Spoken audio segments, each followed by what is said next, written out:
자, 오늘 시간은 영원한 복음 7째 시간을 갖겠습니다. 요한계시록 10장 7절 말씀을 통해 증거합니다. 7째 천사가 소리내는 날, 그 나팔을 불게 될 때 하나님의 비밀이 그 종 선지자에게 전하신 복음과 같이 이루리라. 자, 요한계시록의 말씀은 주의 재림과 심판이 기록된 말씀이죠. 예수님이 다시 오실 때는 천사가 부는 그 나팔 소리와 함께 강림하신다고 그랬죠. 고린도전서 15장 52절 말씀 보면 나팔 소리가 나매 죽은 자들이 썩지 않을 것으로 다시 살고 우리도 변화하리라. 자, 예수님은 그 나팔 소리와 함께 강림했어요. 그런데 어느 때에 강림한다고 그랬어요? 밤중에 도적같이 임한다고 했어요. 데살로니가 전서 5장 2절 보니까 주의 날이 밤에 도적같이 이룰 줄 너희 자신이 자세히 알미라. 밤이 되면 예수님께서 천사가 부는 그 나팔 소리와 함께 도적같이 강림하셔요. 그러면은 밤이 되었다는 이 때를 아는 거, 이게 굉장히 중요하겠죠. 그리고 이 나팔 소리가 무엇인가를 알아야 돼요. 그러면 지금 이 세대가 밤중이라면 분명히 나팔 소리가 들리게 되는 거죠. 그리고 우리가 살고 있는 이 세대가 낮인지 정오인지 밤인지를 분별할 수가 있어야 돼요. 왜 분별해야 됩니까? 주께 밤에 도적까지 강림하신다고 그랬잖아요. 그러면 만약에 우리가 사는 이 세대가 밤중이라면 주님이 다시 강림하는 그 때잖아요. 그러면 주의 종들은 그 때를 분별하고 때에 맞는 말씀을 증거해야 때를 따라 양식을 나눠주는 슬기롭고 충성된 종이겠죠. 근데 때를 분별하지 못하면 때에 맞지 않는 하나님 말씀을 가르친다는 거죠. 이들을 가리켜서 미련하고 악한 종이에요. 주께서 열처녀의 비유를 통해서 천국의 비밀을 말씀했죠. 마지막 때가 어떻게 될 것을 가르쳐 주셨어요. 마태복음 25장 1절에서 7절 말씀을 보면 그때 천국 마치 등을 들고 신랑을 맞으러 나간 열처녀와 같다 하리니 그 중에 5은 미련하고 5은 슬기 있는 자라. 미련한 자들은 등을 가지되 기름을 가지지 아니하고 슬기 있는 자들은 그릇에 기름을 담아 등과 함께 가졌더니 신랑이 더디 오므로 다 졸며 잘지에 밤중에 소리가 나되 보라 신랑이로다. 이 열이라는 수는 충만수, 전부를 상징하는 수예요. 그래서 열처녀라 하는 것은 단 10명을 말하는 것이 아니죠. 주를 믿는 모든 교회를 열처녀로 비유하는 거예요. 그러니까 온 교회가 밤중이 되면 다 졸며 잔대요. 이걸 반드시 여러분이 이 비유를 통해 깨달아야 돼요. 열처녀가 다 졸며 잔다고 그랬죠, 밤중에. 그러면 온 교회가 밤이 되면 어떻게 됩니까? 다 깊은 잠에 빠지게 된 거예요. 열처녀가 밤에 다 졸며 잔다는 이 의미를 깨닫기 위해서는 육적인 비유를 통해서 깨달아야 되는 거예요. 여러분, 보이지 않는 세계는 우리가 아는 이 물질의 세계를 통해서 보이지 않는 세계를 깨달아야 돼요. 이걸 비유를 통해서 천국의 비밀을 가르쳐 주신 거예요. 봐보세요. 사람들이 아침이 되면 잠에서 깨어나죠. 그리고 직장에 나가는 거예요. 그 직장에서 열심히 일하다가 이제 밤이 되면 그 일을 멈추고 이제 친구들을 만나, 술 친구들을 만나서 술을 먹고 방탕하게 되는 거예요. 그리고 집에 와서 깊은 잠을 자잖아요. 그러니까 낮에는 열심히 일하고 밤에는 일하는 것을 멈추고 친구들을 만나 술을 마시고 그 술에 취한 상태에서 밤에 잠을 자죠. 물론 술을 먹지 않는 사람도 밤에 잠을 자잖아요. 주께서는 이 세상의 것을 통해서 보이지 않는 천국의 비밀을 비유로 말씀하고 있는 거예요. 열처녀가 밤중에 깊은 잠에 빠져 있어요. 그러면은 성경에서 말하는 이 밤이라는 것은 육체가 밤이 되는 것을 말하는 것이 아니죠. 창세기 1장에 있으라는 그 빛을 의미하는 거예요. 하나님께서 있으라는 그 빛을 통해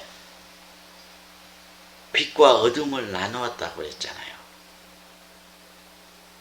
그 빛이 누구라고 했습니까? 바로 참빛 예수 그리스도가 세상에 비쳤다고 그랬죠. 근데 사람들이 어둠에 있기 때문에 빛을 영접하지 않는다고 그랬어요. 그러니까 창세기에 있으란 그 빛은 참빛이 되신 예수 그리스도를 의미하는 거예요. 그 빛을 통해서 어둠과 빛을 나눴다고 그랬잖아요. 그러니까 예수 그리스도를 통해서 빛과 어둠을 나눈 거예요. 예수 그리스도는 누굽니까? 바로 말씀이잖아요. 말씀. 말씀이 육신이 되어 오셨죠. 그러니까 은혜 시대, 우리가 살고 있는 이 시대에 하나님께서 우리에게 주신 그 말씀이 곧 우리 영혼을 비추는 빛이라는 거예요. 원래 창세기부터 하나님의 말씀은 비춰졌죠. 근데 매 시대마다 주신 그 말씀이 사람들의 영혼을 비추는 빛이요. 그런데 우리가 살고 있는 이 세대에 비추는 빛은 예수님의 말씀이잖아요. 그래서 예수님을 가리켜서 참빛이라 하는 거예요. 그러면 예수님은 누구의 말씀을 증거하는 거예요? 하나님의 말씀을 증거하죠. 그러면 밤이 되었다는 건 뭡니까? 그 빛을 떠난 거죠. 자, 예수님은 우리 육체를 밝히기 위해서, 우리의 육체의 빛이 되기 위해서 이 땅에 오신 것이 아니죠. 우리의 영혼을 비춰주는 그 생명의 빛으로 오신 거예요. 그래서 우리의 영혼이 예수 그리스도를 믿고 제사함을 받게 되면 빛이 비춰지게 되죠. 생명을 얻게 되는 거죠. 근데 생명을 얻은 우리가 주의 말씀 안에 거하는 삶을 살게 되면 빛 가운데 거하잖아요. 그때 주의 말씀을 떠나 불법을 행하게 돼요. 그렇게 되면 우리의 영혼이 어둡게 되는 거예요. 어둠이 덮어버리는 거예요. 이걸 밤중이라 하는 거예요. 그러면 우리가 주의 말씀을 떠나 어두운 가운데 거하게 되면 우리의 영혼이 빛이 사라지고 어둠이 찾아왔죠. 그렇게 되면 어둠이 찾아오게 되면 우리가 육적으로도 그 비유를 통해서 깨달아야 되는 거예요. 태양의 빛이 사라지고 캄캄한 밤이 되면 일을 멈추고 술친구와 함께 술을 마시고 방탕하게 되고 깊은 잠에 빠지죠. 사람들이. 이거와 똑같은 거예요. 우리 영혼이 주의 말씀이 비치니까 주의 말씀을 떠나 죄 가운데 거하게 되면 어둠이, 악한 영들, 귀신의 영이 우리 영혼을 덮어버리죠. 이게 어둠이라는 거예요. 그렇게 되면 우리 영혼이 깊은 잠에 빠지게 된대요. 다시 말해서 잠을 잔다는 것은 일을 하지 않는 거잖아요. 주의 일에 힘쓰지 않아요. 그리고 육신의 생각에 빠지는 거예요. 육신의 생각에 빠지니까 육신의 정욕을 쫓아 행할 거 아닙니까? 이게 방탕한 거예요. 술 취하고 방탕한 걸로 비유하는 거예요. 그러니까 우리가 빛을 떠나 육신의 정욕도로 행하는 삶을 사는 것을 육적으로 사람들이 술친구와 함께 술을 마시며 방탕한 삶을 살고 깊은 잠에 빠지는 것을 비유하는 거예요. 그래서 주께서 다시 재림하실 때 주인이 더디 오리라 생각하는 이 악한 종이 술 친구와 함께 술을 먹고 방탕하게 되는 거죠. 이걸로 비유하는 거예요. 육신의 생각에 빠져서 정욕도로 행한다는 거예요. 그러니까 열처녀가 밤중에 다 잔다는 거예요. 당연한 거 아닙니까? 영원히 어두움에 덮였는데 어떻게 주의 일을 하겠어요? 그래서 주께서는 빛이 있는 낮 동안에 주의 일을 할 수 있다. 밤이 되면 아무도 일할 수 없다 했던 거예요. 열처녀 모두 깊은 잠에 빠진다고 했기 때문에 주께서 다시 재림하시는 그때에는 모든 교회가 다 주를 배도하게 돼요. 주님이 없어요, 그 안에. 주님이 없으니까 다시 오실 때 등불을 밖에서 주님을 만나라고 하는 거잖아요. 마귀의 시험에 빠져서 육신의 소욕을 쫓고 있다는 거예요. 지금 우리가 살고 있는 이 시대 주여 주여 하면서 예수를 믿는 온 교회를 봐보세요. 입술로는 주를 믿고 주를 찾지만 그의 마음, 그의 영혼은 주의 말씀을 다 떠났잖아요. 아니 주일이 되면 교회 가고 헌금하고 뭐 전도하고 봉사하고 이런 일들이 그 영혼을 비추는 빛이 아니잖아요. 그건 율법이잖아요. 주의 말씀은 영혼을 비추는 빛이라니까요.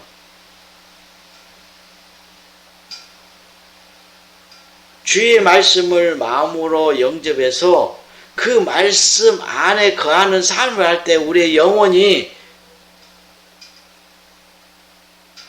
그 말씀과 같이 거룩하고 깨끗한 영혼이 되는 거예요.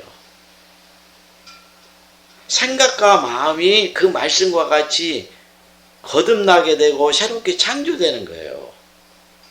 이게 거듭난 영혼이죠. 주의 생각과 마음으로 바뀌는 거잖아요. 그러니까 세상을 사랑하는 그 생각과 마음, 그 마음이 주를 사랑하는 생각과 마음으로 바뀌어야 되잖아요. 하나님이 약속한 그 천국과 그 영생을 이 세상에 있는 그 어떤 것보다 더 사모하고 사랑하는 그 생각과 마음이 돼야 되는 거예요. 이게 거듭난 영혼이라고 하는 거예요.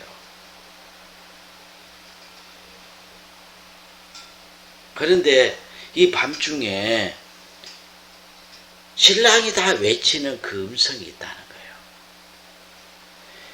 신랑이라고 외치는 그 음성이 곧 뭐냐? 천사가 부는 나팔 소리인 거예요. 자, 예수님은 그냥 조용히 오셔서 심판하시는 분이 아니에요.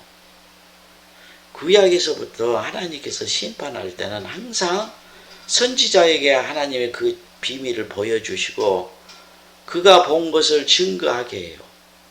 그러면 선지자가 믿음으로 증거하잖아요. 그러면 그 믿음으로 선포된 그 말씀과 같이 그대로 이루어지게 하는 거예요. 하나님의 구원의 일은 이렇게 하는 거예요.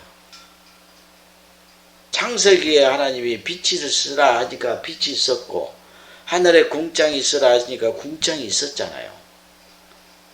말씀이 선포되지 않으면 아무 일도 일어나지 않는다고 말씀하셨어요. 그러니까 선지자가 말씀을 선포해야 그 선포된 말씀과 같이 그대로 이루어지는 거예요. 그래서 요한계시록 10장 7절 일곱째 천사가 소리내는 날 그 나팔을 불게 될 때 하나님의 비밀이 그 종 선지자들에게 전하신 복음과 같이 이루리라. 선지자들이 증거하는 그 말씀과 같이 그대로 이루어진다는 거죠. 그러면 밤중에 예수님이 오실 때 그냥 오시는 거예요? 그렇지 않죠. 항상 하나님은 심판하시기 전에 하나님이 심판하실 것을 선지자에게 보여주시고 그 선지자가 하나님의 진노의 심판을 증거해서 회개할 수 있는 기회를 주시는 거예요. 노아 때도 그랬잖아요. 소돔성을 심판할 때도 노시에게 알려줬잖아요. 그리고 느느웨 성을 심판할 때도 40일 후에 하나님이 심판이 임한다 라고 증거하게 했잖아요. 초림 때도 요한이 잠시 등불을 킨 자다고 했죠. 광야에 머물면서 약대 털옷을 입고 석청을 먹고 있다는 거예요. 그래서 뭐냐? 세상과 구별되어 율법을 쫓고 있었다는 거예요. 순종하고 있었다는 거죠. 그러니까 잠시 비치는 등불이요. 왜 잠시 비치는 등불이? 예수님이 오시니까 참빛이 오잖아요. 그래서 누가복음 3장 7절 10절 보면 요한이 많은 바리새인과 사두개인들이 세례 베푸는 데 오는 것을 보고 이르되 독사의 자식들아 누가 너희를 가르쳐 임박한 진노를 피하라 하더냐. 그러므로 회개에 합당한 열매를 얻고 속으로 아브라함이 우리 조상이라고 생각하지 말라. 내가 너희에게 이르니 하나님의 능히 이 돌들로도 아브라함의 자손이 되게 하시리라. 이미 도끼가 나무 불에 놓였으니 좋은 열매 맺지 아니한 나무마다 찍어 불에 던지우리라. 마지막 때는 이렇게 항상 그 밤중에 등불을 밝히는 자가 하나님의 진노 심판이 임할 것을 아시는 거예요. 그래서 은혜시대 밤중에 두 증인들을 가리켜서 두 감람나무와 두 촛대라 하는 거예요. 감람나무라는 건 뭡니까? 기름을 공급하는 것을 비유하잖아요. 성경에서 감람나무 기름은 성령을 비유하잖아요. 스가랴 4장 12절 14절이죠. 다시 그들에게 물어 가로되 금기름을 흘러내는 두 금감 옆에 있는 이 감람나무 두 가지는 무슨 뜻이니까? 그가 내게 대답하여 가로되 내가 이것이 무엇인지 알지 못하느냐. 대답하되 내 주여 알지 못하나이다. 가로되 이는 기름 발리운 자 둘이니 온 세상의 주 앞에 모셔 섰는 자니라 하더라. 요한계시록 14장 4절에 나오죠. 이 두 감람나무. 이는 이 땅의 주 앞에 섰는 두 감람나무와 두 촛대니 두 증인들이죠. 촛대라는 건 등불이잖아요. 등불. 온 교회를 밝히는 일곱 촛대가 두 증인들이에요. 그러면 등불을 밝히는 자가 누구를 만난다고 그랬습니까? 신랑을 맞은다고 그랬잖아요. 열처녀에서도 모두 다 일어나서 등불을 밝히면 신랑을 맞게 된다고 했잖아요. 그러면은 열처녀가 다 자고 있는데 이들을 깨우는 두 증인들이 먼저 등불을 밝히고 있을 거 아닙니까? 아니 먼저 등불을 밝히지 않고 어떻게 등불을 준비하라고 하라고 하겠어요. 그러니까 먼저 요한계시록의 말씀을 깨달아서 그 말씀을 순종하기까지 불같은 연단을 받게 되겠죠. 그래서 두 증인이 가진 그 말씀을 불로 연단한 금이라고 한 거예요. 불로 연단한 금은 뭐냐? 불순물이 다 사라지고 순금, 정금이 된 것이잖아요. 그 정금을 사라고 그랬잖아요. 그러니까 두 증인들이 먼저 요한계시록의 말씀을 깨닫고 그걸 순종해서 예수님을 만나는 거예요. 예수님과 하나가 되는 거죠.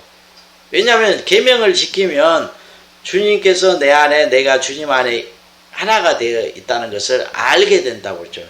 그걸 아는 거죠. 그리고 나서 자고 있는 열처녀를 깨우는 거죠. 지금 두 증인이 증거하는 그 말씀이 재림하신 예수님이잖아요. 심판의 말씀이니까. 그러니까 누구든지 두 증인이 증거하는 말씀을 믿고 순종하게 되면 정금을 가지는 것이고 부요하게 되는 것이고 벌거벗은 그 영혼이 옷을 입는 거잖아요. 그리고 등불을 밝히는 거잖아요. 두 증인이 두 촛대라고 했으니까. 왜 촛대라 했겠어요? 두 증인이 깨닫는 그 말씀을 순종하니까 촛대가 된 거 아닙니까? 그렇죠? 그러니까 두 증인이 증거하는 그 말씀을 믿고 순종하는 사람들은 그 영혼이 등불을 밝히는 자가 된 거예요. 등불을 밝기 위해서는 또 기름을 공급해야 되잖아요. 그래서 두 감람나무라 하는 거예요. 그래서 두 증인에게 와서 그 말씀을 배우게 되면 7영이 임하고 그 7영을 공급받기 때문에 그 영을 통해서 그 말씀을 순종하며 살게 되는 거예요. 그러다 보면 성령께서 내 안에 주님이 강림한 사실을 깨달아 알게 하는 거예요. 이게 재림하신 주님을 만난 거예요. 그래서 두 증인이 증거하는 말씀을 믿고 순종하고 있으면 다 주님을 만나게 된다라고 내가 증거하는 거예요. 그래서 밤중에 신랑이다고 외치는 그 소리가 뭐냐? 두 증인이 나팔을 부는 거예요. 나팔. 그러니까 천사들은 영적으로 눈에 보이지 않잖아요. 그러면 그 천사가 부는 나팔 소리를 우리의 육신의 귀로 들을 수가 없잖아요. 그러면은 천사가 부는 그 나팔이라는 것은 어떻게 아느냐? 두 증인이 지금이 밤중이다 가르치면서 주님이 다시 지금 강림하고 있으니까 등불을 밝혀라 이렇게 말씀하는 그 음성이 신랑이다 외치는 그 나팔 소리라는 거예요. 그게 천사가 부는 나팔 소리예요. 천사들은 주의 말씀을 수종드는 종들이라니까요. 그러면 주의 말씀이 어디에 강림했어요? 두 증인과 하나가 됐잖아요. 그러니까 두 증인이 증거하는 그 말씀 자체가 하나님과 예수님이에요. 그러니까 그 말씀이 곧 천사가 나팔을 보는 것이다 라고 여러분 믿으셔야 돼요. 그러면 구약의 모세에게 나팔을 만들어서 해중을 모을 때 나팔을 불며 해중이 그 소리가 해중을 모으는 나팔 소리면 모여야 되고 전쟁이 일어났다고 부러지는 그 나팔 소리면 그 소리로 분별해서 전쟁을 준비해야 되는 거예요. 그래서 모세 때 나팔을 만들어서 불게 했던 거예요. 근데 그 나팔을 부는 자들이 제사장이었잖아요. 이것은 하나의 비유고 실상은 두 증인들이 성령을 통해서 주의 재림과 심판을 증거하는 그 소리가 구약의 제사장이 나팔을 만들어서 부는 그 실상이라는 거예요. 그러니까 여호와의 크고 두려운 그 날이 심판의 날이죠. 그 날은 선지자들이 하나님의 심판을 증거하는 그 나팔을 부는 날이 돼요. 여기 나오잖아요. 나팔을 불어 경고하며 견고한 성읍을 치며 높은 망대를 치는 날이도다. 왜 그런다고 그랬어요? 이는 그들이 나 여호와께 범죄하였습니다. 주의 말씀을 떠나 불법을 행했기 때문에. 에스겔 33장 3절 5절 그죠. 그 사람이 칼이 그 땅에 임함을 보고 나팔을 불어 백성에게 경고하되 나팔 소리를 듣고도 경비를 하지 아니하므로 그 임하는 칼에 재함을 당하면 그 피가 자기의 머리로 돌아갈 것이라. 그가 경비를 하였던들 자기 생명을 보존하였을 것이다. 나팔 소리를 듣고도 경비를 하지 아니하였으니 그 피가 자기로 돌아가리라. 그 나팔 소리를 듣고 회개했다면 심판을 받지 않았다는 거예요. 근데 그 소리를 듣고도 주의 말씀으로 돌아오지 않았다는 거예요. 그러니까 이 나팔을 부는 자가 누구예요? 에스겔이죠. 에스겔에게 지금 나팔을 불어 경고하라는 거예요.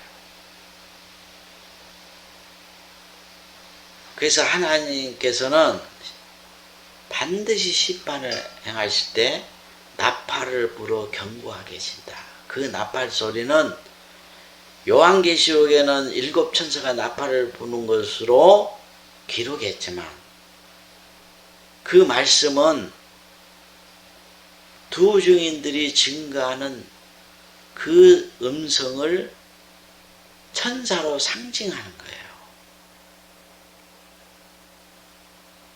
그러니까 두 증인들이 주의 재림과 심판을 경고하는 그 소리가 밤중에 들리는 신랑이라 외치는 그 소리라는 거예요.